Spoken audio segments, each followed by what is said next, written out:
Nagrereklamo na rin ang ilang rice retailer na bigo rin mabigyan ng ayuda ngayong araw. Kung wala sa listahan ang ibang retailer, mali ang spelling ng pangalan na nakalagay. Nasa frontline ng balitang yan, si Shyla Francisco. Anong pangalan?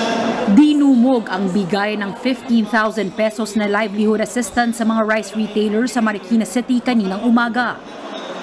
Hindi pa man nagsisimula, puno na ang covered court na ito. Si Elmer Recepcion, mag-aalas 8 pa nakapila. Nagsara raw muna siya ng tindahan para makuha ang tulong sa pagsunod nila sa 41 at 45 pesos na price cap sa bigas. Yun nga lang ang inaasahang pera na pornada. Wala kasing apelyido ang pangalan niya sa listang ibinigay ng DTI. Na-encode nila, Elmer Hermoso, na wala yung asepsyon. Pero sabi nila ma'am sa akin, gagawan lang ng paraan. Malaki kainayangan talaga namin kasi minsan lang ito mangyari na magkaroon kami ng ganito na ayuda.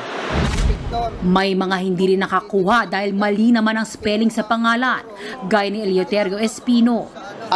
Apelyido, imbes Espino, naging Espelyo. Feeling ko, dahil siyempre, tamang address, tama yung pangalan ko. O ngayon, dapat i-assist na lang nila.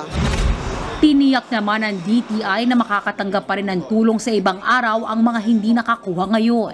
Bukod sa 15,000 pesos na cash subsidy, posibleng makatanggap ng dagdag na tulong ang mga retailer mula sa kanilang mga lokal na pamalaan, kabilang na ang mga tax incentives o diskwento at pagsagot sa kanilang renta. Sa ganitong paraan, umaasa silang mas marami na makakasunod sa price ceiling.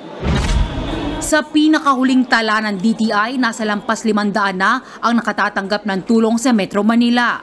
Lampas kalahati yan ang target na bibigyan.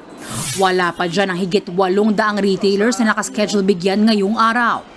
Pero kahit nakatanggap ng tulong ang ilang retailer, aminado silang baka hindi pa rin makabenta ng bigas na pasok sa price cap. Hindi naman siguro kakayanin. Hindi rin ako magpapalugi kung mataas yung bili ko. Depende pa rin sa presyo at kalidad ng bigas. Kasi yung 41 pesos na mabibili sa palengke parang hindi na makakain talaga. Para naman sa ilang grupo, hindi pinaghanda ng price cap lalo't may mga aberya sa pamimigay ng tulong. Sinasabi nila, pinag-isipan nilang mabuti. Actually, the fact na it took them 5 days to set up the ayuda means they were not prepared. They did not anticipate. Common sense lang na ma-anticipate mo sa ganung kababa lang presyo ng price ceiling. Manulugi talaga yung retailer. Price ceiling was a desperate act on the part of DA and DTI. Tiniyak naman ng DTI na mabibigyan ng tulong ang halos 6,000 retailer sa bansa, lalo't pinagbigyan ng COMELEC ang exemption sa pamamahagi ng assistance kahit abuti ng election ban sa September 15. Nagbabalita mula sa Frontline, Shyla Francisco, News 5. Mga kapatid, Lucy Cruz Valdez po, maging maalam at may pakialam sa mga napapanahong balita sa bansa. Tumutok at mag-subscribe sa News 5 social media pages.